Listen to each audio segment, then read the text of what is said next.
And here we go into mid-November. We dive right into another weekend of Illini sports and some other stuff as well. Larry Smith, Brad Sturdy, Mike Cagley, glad you're with us. Man, we've got a lot to talk about. Illini women's soccer, the NCAA tournament. We've got the big Maryland game, of course. And the big thing, if you've been on the front page of IlliniGuys.com, you may have seen our exclusive that we had earlier this week about an Illini player, former Illini great legend in crisis. Craig Swope gave us an exclusive interview and what he's going through right now. Four-time All-Big Ten player, All-American safety, went to the NFL. Definitely encourage you to go there to read that. We're going to hear part of that interview as well and discuss that here in the back half hour. So be sure to stick around the entire show for that. Craig, good guy. Man, he's a great guy and really has a message he wants everyone to hear. Fellas, football right now. Coming off the bye week, a home game at Geese Memorial Stadium. Maryland in town, a young team that is actually has fared well considering how young they are under Coach Mike Loxley.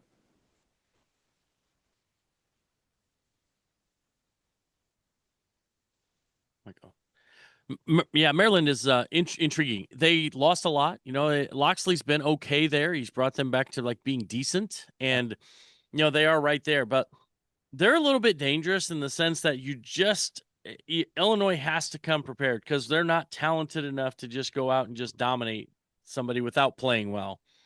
And so I think that this is a Maryland team that I want to see them come out and kind of hit them in the mouth and take care of business from a physical standpoint because they have 3 games left.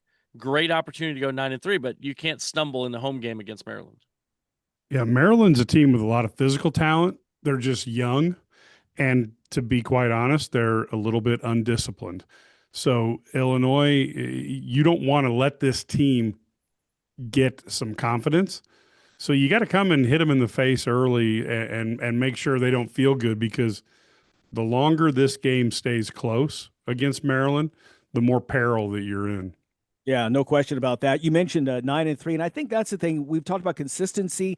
We've seen Brett Bielema build a culture that we have not had here probably since the Mike White Magovic years, to be honest. I mean, if we're truthful with ourselves, but now finishing the 5th season, this is where, to me, I think this team has a shot at 9-3. They didn't have a shot 2 years ago, coming off the bowl game with Tommy DeVito and his 1 year at quarterback, because there's a culture now where they expect to win, and not just because they won yesterday or won last month, but because they won last year, and that's where I think they have a chance right now to finish out, win these last 3, go 9-3, maybe a New Year's Day bowl, and establish yourself now as a football school. Yeah, I totally agree, and but again, it starts with Maryland. Maryland team is struggling, lost 5 in a row. But they've lost some tough games in there, too. So to get this done, Bielema's done a great job. But what he's done really well is have his team ready to play virtually every game. We'll take Indiana out of the mix. But, most games, I mean, over the past, even all his tenure, they're well prepared.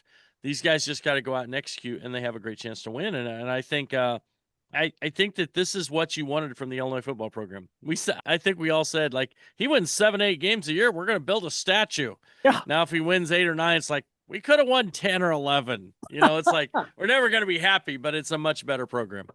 Well, he probably does what every other coach in college sports goes. Dang Signetti.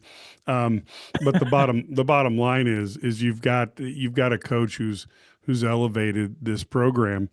And I think it's interesting, but he keeps the team focused on a week-by-week standpoint for the vast majority of it. And Illinois is good enough to beat pretty much any team on their schedule, but they're not so good that they can't get beat by any team. So this Maryland game, go out, have a really good first quarter, and I think you're probably okay. The quarterback scares me a little bit because he can get some yards with his feet, and we don't want that to start happening. Yeah, and we'll hear a lot more about this Maryland team coming up. Mike, we mentioned talk with an insider for the Maryland Terrapins, and that's coming up here in just a bit, part of that conversation. So Illinois 6-3, trying to win out here and go 9-3 in the season. During the week, Brett Bielema talking with the media and talked about how he used the bye week to begin, to get guys ready to see who's going to bring what in these final few games as he begins to evaluate his roster after the season. Here's Coach B. Coach Bielema also talking about how unusual it is to have the 2 bye weeks kind of in the back half of the season and why he thinks it's actually instrumental to the way that he coaches his guys. Yeah, I think it's intriguing. It's a weird schedule, right? You know, it's a different schedule with those bye weeks so late. And they should be fresh, right? Going into this kind of this stretch run by having this bye week. They should at least, a couple of bye weeks here. Should be fresh, going more fresh than a lot of these teams playing 4 weeks in a row here or 5 weeks in a row because they had them early. So I like that. You mentioned, looking at like the roster and looking at who's going to be around. The 5 for 5 rule goes away, right? So they didn't know if that was going to happen or not happen. You've seen Illinois really go after a bunch of and start offering a bunch of junior college kids now because they realize they're going to have to replace impact guys in the program. So this is part of this building for the offseason right now. Yeah, and I think that you look at this team, and the schedule is good, although I would prefer Wisconsin doesn't start playing well. But beyond that, I think they're doing okay. And I do think Bielema understands the pacing of a college season and how to get that bye week in seamlessly. So I think those things are real advantageous to have a coach who understands that quite well. Yeah, well, let's get to Illinois basketball, and what a huge game Tuesday night. This was the litmus test we're waiting for. All the talk in the offseason, all the guys coming in, the transfers, guys from Europe, the freshmen, big 2 blowout wins last week. But this was the game, guys. Texas Tech, they get the win, 14th ranked Illini over 11th ranked Texas Tech, 81-77. Guys, I thought there's a lot to work on. But I think there's a lot to be excited about after watching this game, considering how they won it and the personnel they had on the floor. Yeah, when you think about the fact that, Tomislav Ivicic, who's considered to be one of their best players, is not available, and you still go out and beat the number 11 team in the country, that's very impressive. Also, Mihailo Petrovic not playing, Ty Rogers still out, Brandon Lee's out, a lot of injuries. But we saw Andrei Stojakovic come back. And boy, he was fantastic. His ability to get to the rim, score at all 3 levels, almost, he's isolation scorer. They get in the ball at the elbow. It's like, it's over. He's going to score against, they can get a mismatch, whatever they want to do through switching. And man, it's really impressive what they were able to do on the offensive end. And what I really like too, is that guard combo. Stojakovic and Boswell on the defensive end can be fantastic with Big Z back there to kind of defend the rim. Boy, this could be a really good team on both ends of the floor. Yeah, I was very encouraged by Stojakovic. One of the things that, for folks who've been listening to us for a long time, Brad said that, Stojakovic was going to be a different player because he doesn't have to do everything like he did at Cal. And so you could see him playing help defense and, coming across, timing up a block shot, getting a steal, and he was just a good guy to have there for the rest of the team. And I thought Boswell stepped up even to higher levels, particularly with his defense, going up and playing against Toppin. He just really proved that he's going up in that pantheon of guard defenders that Coach loves so much, but he's got a little more scoring ability than DeMonte had, let's say. Yeah, well, and I'd love too that he's only 6'3", but he's strong enough. He's got a strong enough base. They put him on the 6'9" Toppin, and then it had a Big Z Ivicic come over and play some help defense, the double team once Toppin was going off early on. And Stojakovic, great move defensively as well to put him on Anderson. His length really disturbed him, and it changed the game. Once Stojakovic came in, getting 23 points, his best in the Illini uniform, very early, of course. 13 coming in the final 11 minutes. And we talked about as well on the IlliniGuys.com board, guys. Ivicic goes out the 8:18 mark in the second half. Illinois was up by 1 after Texas Tech had just shot lights out. They're shooting 75% at that point or something. They only gave up 5 field goals in the final 8 minutes after they did that. I thought just was a tremendous effort by this team without either 7-footer in the game. Yeah, you saw them go to the double team on top. And when you do that, when you start doubling there, you're in rotations and you're trying to get to the next shooter and chase down things like that. And you don't want your 7-foot, 7'2" guy out there trying to chase guards around the perimeter because it's going to create some difficulty. So It was really impressive what they were able to do, and Toppin struggled. I'm not saying he missed a bunch of shots down the stretch, but they made it harder for him to get the ball, to get touches, and they also forced him in some turnovers and some bad passes, and some, they were digging, trapping, things like that. I thought it was really impressive what they were able to do defensively, and that's something I'm not gonna critique anything here or there, but boy, that's got to be some of the Cam Crocker input and impact on the defensive end, because you saw just kind of a different kind of intensity and kind of way they were going about the defensive side of the basketball after that initial start to that second half when Tech made their first 11 shots.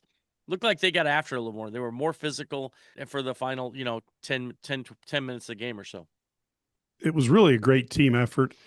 And to have your two biggest guys out, and I know they had a starter and their 6-man out, so I thought it was interesting. The other thing I thought was really surprising to me was Illinois, because of Toppin's offense being that hook shot. Illinois didn't do much fouling in the lane. Now that could be looked at as they need to play more physical, but the fact of the matter is it made a big difference when Illinois had almost 20 more free throws attempted. And that's because they didn't do a lot of the stupid fouls that we may have seen in the last few years. Yeah, I agree with you. And I think a couple of big things. Number one, Toppin, 35 points, but only one free throw attempt the entire game. To your point, they didn't slap down and make, silly fouls to create 3-point plays. They stayed true. They stayed vertical. And yeah, he got his, but they didn't make it worse with all the, with the trip to the, he would have scored 50 under a defensive philosophy in the past. Again, no offense to anybody listening. The other thing too, in that final 8-18, in the first 12 minutes, Toppin scored 18 points, first 12 minutes of the second half. In the last 8 minutes, only 6. That's how effective that defense was that Brad is talking about. By the way, Kylan Boswell, congratulations, hit the 1,000-point mark in his career. And David Markovich, haven't talked about him yet. Big Ten Freshman of the Week, back-to-back double-doubles to start his career last week. Only 11 points and I think 4 rebounds. But what I loved was how many Illini freshman big men, at least once or twice a game, get called for a moving screen. All Markovich did in the second half was set screens, for the most part. Yeah. Was never called for a moving screen. That's impressive for a freshman. He did, he's so confident. You know what I mean? It's just, he doesn't question what's going on. He just goes and does it. I'd say that Keaton Wagler's the same way. They're not afraid, and they accept whatever role it is. My role is to be in Wagler's role is to be in the dunker spot on offense a lot of the second half. And Markovich was standing in the corner or come set a screen, or it wasn't to have the ball in their hands a lot. And so they're able to handle that role and relish that and excel in that role. Wagler having 5 offensive rebounds from that dunker spot. Huge. I mean, just great from freshmen. You see freshmen doing those types of things, man, you love it. Yeah, that was, again, Markovich moves a little bit slower sometimes. And I think you don't have to worry about him trying to disengage from a pick, then he's moving, because he actually just stands there, what you're supposed to do. And folks, from a guard standpoint, where his pick is going to be. You can actually set a guy up and make it a pretty good pick because of the way he does it. He also, he plays like a pro. He knows how to protect things and make sure that he doesn't take a lot of damage on some of those. So I thought he played really well. And Wagler, for a freshman, I know he's not being asked to do everything that Io was asked to do, but boy, he is playing at a very high level, and it's only, 3 games in, but Texas Tech, you've just played against a top 10 team and come through it with flying colors. Yeah, absolutely. Big game there. By the way, Illinois now taking on Alabama at United in Chicago, Wednesday night, 8 o'clock tip. That's on FS1. Sturdy will be there, and we'll talk more about that on next week's show. Illini women taking their first road trip at Oregon State. We've got that story for you on IlliniGuys.com. All right, stay with us. We'll talk a little Illini women's soccer, headed to the NCAA tournament, and Mike's conversation with the Maryland Insider as we get ready for Illini and the Terrapins at Geese Memorial Stadium on Saturday.